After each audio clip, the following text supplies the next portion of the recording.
ಎಲ್ಲರಿಗೂ ನಮಸ್ಕಾರ. ದೇವರನ್ನು ನೀವು ಯಾವಾಗಲೂ ಈ ರೀತಿಯಾಗಿಯೇ ಬೇಡಿಕೊಳ್ಳಿ. ದೇವರ ಬಳಿ ನಾವು ಬೇಡಿಕೊಳ್ಳುವ ಮೂಲಕ ನಮ್ಮ ಕೋರಿಕೆಯನ್ನು ಈಡೇರಿಸಿಕೊಳ್ಳಲು ಪ್ರಯತ್ನಿಸುತ್ತೇವೆ. ದೇವರನ್ನು ಬೇಡಿಕೊಳ್ಳುವಾಗ ಕೆಲವೊಂದು ನಿಯಮಗಳನ್ನು ನಾವು ಪಾಲಿಸಬೇಕಾಗುತ್ತದೆ. ದೇವರನ್ನು ಬೇಡಿಕೊಳ್ಳುವಾಗ ನಾವು ಯಾವ ರೀತಿ ಬೇಡಿಕೊಳ್ಳಬೇಕು? ದೇವರನ್ನು ನೀವು ಈ ರೀತಿಯಾಗಿ ಬೇಡಿಕೊಳ್ಳುವುದು ಉತ್ತಮ. ದೇವರ ಪೂಜೆಯನ್ನು ಮಾಡುವಾಗ ದೇವರ ಬಳಿ ಏನನ್ನೂ ಬೇಡಿಕೊಳ್ಳದೆ ಇರುವ ಜನರೇ ಇಲ್ಲ. ಯಾಕೆಂದರೆ ಪ್ರತಿಯೊಬ್ಬರೂ ದೇವರ ಪೂಜೆಯನ್ನು ಮಾಡುವುದೇ ಆತನ ಬಳಿ ಏನನ್ನಾದರೂ ಬೇಡಿಕೊಳ್ಳುವುದಕ್ಕಾಗಿ. ಏನನ್ನೂ ಬೇಡಿಕೊಳ್ಳಲೇ ಇಲ್ಲವೆಂದು ನೀವು ಅಂದುಕೊಂಡರೂ ಪೂಜೆಯ ಕೊನೆಯಲ್ಲಿ ಸದಾ ಕಾಪಾಡು ದೇವರೇ ಎಂದಾದರೂ ಹೇಳಿಕೊಳ್ಳುತ್ತೇವೆ. ಇದು ಸಹ ಬೇಡಿಕೊಳ್ಳುವ ರೂಪವಾಗಿದೆ. ಅದೆಷ್ಟೋ ಬಾರಿ ಯಾರಲ್ಲೂ ಹೇಳಿಕೊಳ್ಳಲು ಸಾಧ್ಯವಾಗದಷ್ಟು ವಿಚಾರವನ್ನು ನಾವು ದೇವರ ಬಳಿ ನಿಂತು ಹೇಳಿಕೊಳ್ಳುತ್ತೇವೆ. ದೇವರು ನಮ್ಮ ಮಾತನ್ನು ಕೇಳಿಸಿಕೊಳ್ಳುತ್ತಾರೆ, ನಮ್ಮ ಬೇಡಿಕೆಯನ್ನು ಈಡೇರಿಸುತ್ತಾರೆ ಎನ್ನುವ ನಂಬಿಕೆ.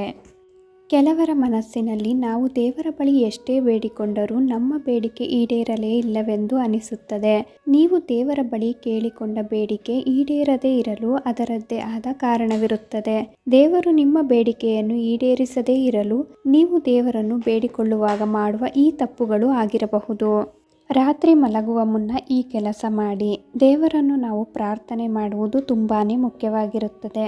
ದೇವರನ್ನು ಪ್ರಾರ್ಥನೆ ಮಾಡಿದಷ್ಟು ನಾವು ಅವರಿಗೆ ಹತ್ತಿರವಾಗುತ್ತೇವೆ. ಅವರು ನಮ್ಮೊಂದಿಗೆ ಸದಾ ಇರುತ್ತಾರೆ. ದೇವರ ಬಳಿ ನಾವು ಹೇಗೆ ನನಗೆ ಅದನ್ನು ಕರುಣಿಸು, ಇದನ್ನು ಕರುಣಿಸು ಎಂದು ನಮ್ಮ ಬೇಡಿಕೆಯನ್ನು ಇಡುತ್ತೇವೋ ಹಾಗೆ ಅವರು ನಮಗೆ ನೀಡಿರುವುದಕ್ಕೆ ನಾವು ಕೃತಜ್ಞತೆಯನ್ನು ಕೂಡ ಸಲ್ಲಿಸಬೇಕು. ಪ್ರತಿನಿತ್ಯ ರಾತ್ರಿ ಮಲಗುವ ಮುನ್ನ ನೀವು ದೇವರನ್ನು ಸ್ಮರಿಸಬೇಕು. ಈ ದಿನ ಸುಗಮವಾಗಿ ಕಳೆಯುವಂತೆ ಸಹಾಯ ಮಾಡಿದ್ದೀರಿ, ನನ್ನ ಎಲ್ಲ ಕೆಲಸಗಳು ಸಮಯಕ್ಕೆ ಸರಿಯಾಗಿ ಪೂರ್ಣಗೊಳ್ಳುವಂತೆ ಮಾಡಿದ್ದೀರಿ ಎಂದು ಆತನನ್ನು ಪ್ರಾರ್ಥಿಸಿ ಮಲಗಿ. ಮುಂಜಾನೆ ಈ ಕೆಲಸ ಮಾಡಿ.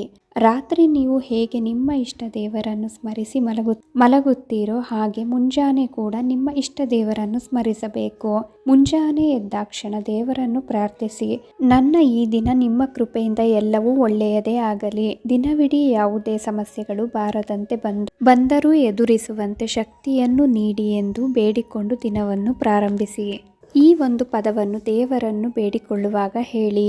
ಮುಂಜಾನೆ ನೀವು ಶುದ್ಧರಾದ ಬಳಿಕ ದೇವರನ್ನು ಪೂಜಿಸಿ, ಆತನಿಗೆ ಪ್ರಾರ್ಥನೆಯನ್ನು ಸಲ್ಲಿಸಿ. ಈ ಸಮಯದಲ್ಲಿ ನೀವು ದೇವರ ಬಳಿ ಏನನ್ನಾದರೂ ಬೇಡಿಕೊಳ್ಳುವಾಗ ನಿಮ್ಮ ಸೇವೆಗಾಗಿ ಎನ್ನುವ ಪದವನ್ನು ಬಳಸಿ.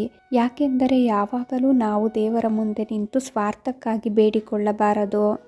ಸ್ವಾರ್ಥಕ್ಕಾಗಿ ಬೇಡಿಕೊಂಡ ಬೇಡಿಕೆಯನ್ನು ದೇವರು ಎಂದಿಗೂ ನೆರವೇರಿಸಲಾರರು ಅಥವಾ ಅದನ್ನು ಅಪೂರ್ಣಗೊಳಿಸಬಲ್ಲರು. ಹಾಗಾಗಿ ಈ ಒಂದು ಪದವನ್ನು ಬಳಸಿಕೊಂಡು ದೇವರನ್ನು ಪ್ರಾರ್ಥಿಸಿ. ಉದಾಹರಣೆಗೆ, ದೇವರೇ, ಇಂದು ನನಗೆ ವ್ಯಾಪಾರ ಚೆನ್ನಾಗಿ ನಡೆದು ಲಾಭವಾಗುವಂತೆ ಮಾಡಿ ಎಂದು ಬೇಡಿಕೊಳ್ಳುವಾಗ ನಿಮ್ಮ ಸೇವೆಗಾಗಿ ದೇವರೇ, ಇಂದು ನನಗೆ ವ್ಯಾಪಾರ ಚೆನ್ನಾಗಿ ನಡೆದು ಲಾಭವಾಗುವಂತೆ ಮಾಡಿ ಎಂದು ಪ್ರಾರ್ಥಿಸಿ. ಈ ರೀತಿಯಾಗಿ ನೀವು ಈ ಪದವನ್ನು ಎಲ್ಲ ಬೇಡಿಕೆಗಳಲ್ಲೂ ಬಳಸಿ. ದೇವರನ್ನು ಬೇಡಿಕೊಳ್ಳುವಾಗ ನಾವೇಕೆ ಈ ಪದವನ್ನು ಬಳಸಬೇಕೆಂದರೆ ಅದು ನಮ್ಮ ಸ್ವಾರ್ಥವನ್ನು ಬಿಟ್ಟು ದೇವರ ಸೇವೆಯನ್ನು ಮಾಡುವ ಮನೋಭಾವವನ್ನು ಹೊಂದಿರಬೇಕು ಎಂಬುದಾಗಿದೆ. ಈ ರೀತಿಯಾಗಿ ನೀವು ದೇವರನ್ನು ಪ್ರಾರ್ಥಿಸಿದರೆ ದೇವರು ನಿಮ್ಮ ಬೇಡಿಕೆಯನ್ನು ಈಡೇರಿಸಬಹುದು. ಒಮ್ಮೆ ಪ್ರಯತ್ನಿಸಿ ನೋಡಿ, ಬಹುಶಃ ಪ್ರಯೋಜನ ದೊರೆಯಬಹುದು. ಒಂದು ನಮಸ್ಕಾರದಿಂದ ನಿಮಗೆ ಎಷ್ಟೆಲ್ಲ ಪ್ರಯೋಜನಗಳಿವೆ ಗೊತ್ತೇ? ನಮಸ್ಕಾರ ಮಾಡುವುದು ನಾವು ಇತರರಿಗೆ ನೀಡುವ ಗೌರವದ ಒಂದು ರೂಪ.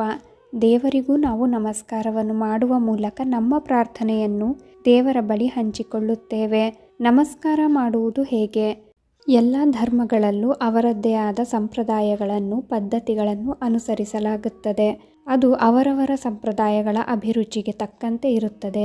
ಹಿಂದೂ ಸಂಸ್ಕೃತಿಯ ಬಗ್ಗೆ ನಾವು ಮಾತನಾಡುವುದಾದರೆ, ಹಿಂದೂ ಧರ್ಮದಲ್ಲಿ ಯಾರನ್ನಾದರೂ ಗೌರವಿಸುವಾಗ ಅಥವಾ ಅವರನ್ನು ಸ್ವಾಗತಿಸುವಾಗ 2 ಕೈಗಳನ್ನು ಜೋಡಿಸಿ ನಮಸ್ಕಾರದ ರೂಪದಲ್ಲಿ ಗೌರವಿಸಲಾಗುತ್ತದೆ. ಇದು ನಾವು ಅವರಿಗೆ ನೀಡುವ ಪ್ರಾಧಾನ್ಯತೆಯನ್ನು ಕೂಡ ಹೇಳುತ್ತದೆ. ನಮ್ಮ ಧರ್ಮ ಗ್ರಂಥಗಳಲ್ಲಿಯೂ ಇದರ ಬಗ್ಗೆ ಉಲ್ಲೇಖವಿದೆ. ನಾವು ನಮ್ಮ ಕೈಗಳನ್ನು ಜೋಡಿಸಿ ನಮಸ್ಕಾರ ಮಾಡುವುದರಿಂದ ಅನೇಕ ರೀತಿಯಾದ ಪ್ರಯೋಜನಗಳು ನಮಗೆ ದೊರೆಯುತ್ತದೆ. ಆರೋಗ್ಯ ಹಾಗೂ ಆಧ್ಯಾತ್ಮಿಕ ದೃಷ್ಟಿಯಿಂದಲೂ ಹೆಚ್ಚು ಪರಿಣಾಮಕಾರಿಯಾಗಿದೆ. ಸಂಬಂಧಗಳು ಬಲವಾಗುವುದು.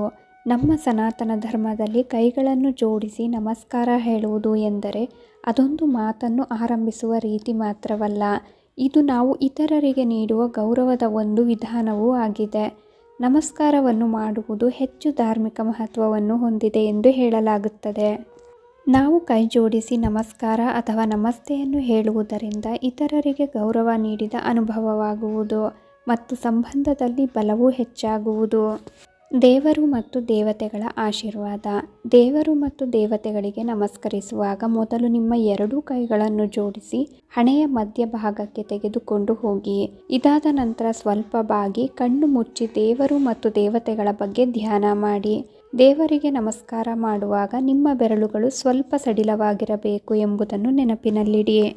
ದೇವರನ್ನು ನೀವು ಈ ರೀತಿ ಪ್ರಾರ್ಥನೆ ಮಾಡಿಕೊಳ್ಳುವುದರಿಂದ ನಿಮ್ಮ ಪ್ರಾರ್ಥನೆ ಶೀಘ್ರದಲ್ಲೇ ದೇವರು ಸ್ವೀಕರಿಸುತ್ತಾರೆ. ಇದರೊಂದಿಗೆ ನಿಮ್ಮ ಮನಸ್ಸಿನ ಆಧ್ಯಾತ್ಮಿಕತೆಯೂ ಹೆಚ್ಚಾಗಿ ಬೆಳವಣಿಗೆಯಾಗುತ್ತದೆ. ದೇವರು ಮತ್ತು ದೇವತೆಗಳಿಗೆ ನಮಸ್ಕರಿಸುವುದರ ಜೊತೆಗೆ ನೀವು ಪ್ರತಿದಿನ ಹಿರಿಯರನ್ನು ಕೂಡಿಸಿ ಕೈ ಮುಗಿದು ನಮಸ್ಕರಿಸಬೇಕು. ಏಕೆಂದರೆ ಹಿಂದೂ ಧರ್ಮ ಗ್ರಂಥಗಳಲ್ಲಿ ಹಿರಿಯರಿಗೂ ದೇವರುಗಳಂತೆ ಸಮಾನ ಗೌರವ ನೀಡಲಾಗಿದೆ. ಅಂತಹ ಪರಿಸ್ಥಿತಿಯಲ್ಲಿ ನೀವು ಪ್ರತಿದಿನ ನಿಮ್ಮ ಹಿರಿಯರನ್ನು ಗೌರವಿಸಿದರೆ ಅಥವಾ ಅವರಿಗೆ ನಮಸ್ಕಾರ ಮಾಡುವುದರಿಂದ ನಿಮಗೆ ದೇವರು ಮತ್ತು ದೇವತೆಗಳ ಆಶೀರ್ವಾದವೂ ಸಿಗುತ್ತದೆ. ನಮಸ್ಕಾರ ಮಾಡುವುದರಿಂದ ಮಾನಸಿಕ ಶಾಂತಿ ದೊರೆಯುತ್ತದೆ. ನಮಸ್ಕಾರ ಮಾಡುವುದರಿಂದ ಇನ್ನೊಬ್ಬರ ಬಗ್ಗೆ ನಮಗೆ ಗೌರವ ಮೂಡುತ್ತದೆ. ಆಧ್ಯಾತ್ಮಿಕ ಬೆಳವಣಿಗೆಯಾಗುವುದು. ನಮಸ್ಕಾರ ಮಾಡುವುದರಿಂದ ಆಜ್ಞಾಚಕ್ರ ಸಕ್ರಿಯಗೊಳ್ಳುತ್ತದೆ. ಇದು ವ್ಯಕ್ತಿಯ ಮೇಲೆ ಸಕಾರಾತ್ಮಕ ಪರಿಣಾಮ ಬೀರುವುದು.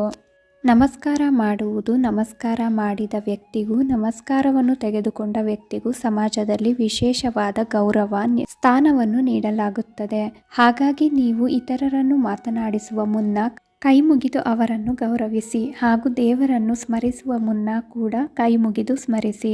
ದೇವರ ಬಳಿ ಸ್ವಾರ್ಥದಿಂದಲ್ಲ ನಿಸ್ವಾರ್ಥದಿಂದ ಬೇಡಿಕೊಂಡರೆ ನಮ್ಮ ಎಲ್ಲ ಕೆಲಸಗಳು ಈಡೇರುತ್ತವೆ. ದೇವರ ಬಳಿ ಹೇಗೆ ಪ್ರಾರ್ಥನೆ ಮಾಡಿಕೊಳ್ಳಬೇಕು ಹಾಗೆ ಹೇಗೆ ನಮಸ್ಕರಿಸಿ ಸ್ಮರಣೆ ಮಾಡಬೇಕು ಎಂದು ತಿಳಿಸುತ್ತಾ ನಾನು ಈ ವಿಡಿಯೋನ ಇಲ್ಲಿಗೆ ಎಂಡ್ ಮಾಡ್ತಿದ್ದೀನಿ. ಈ ಮಾಹಿತಿಗಳು ನಿಮ್ಗೆ ಇಷ್ಟ ಆದರೆ ದಯವಿಟ್ಟು ನಮ್ಮ ಚಾನಲ್ಗೆ ಸಬ್ಸ್ಕ್ರೈಬ್ ಆಗಿ, ಲೈಕ್ ಮಾಡಿ, ಶೇರ್ ಮಾಡಿ ಹಾಗೆ ಕಮೆಂಟ್ ಮಾಡಿ.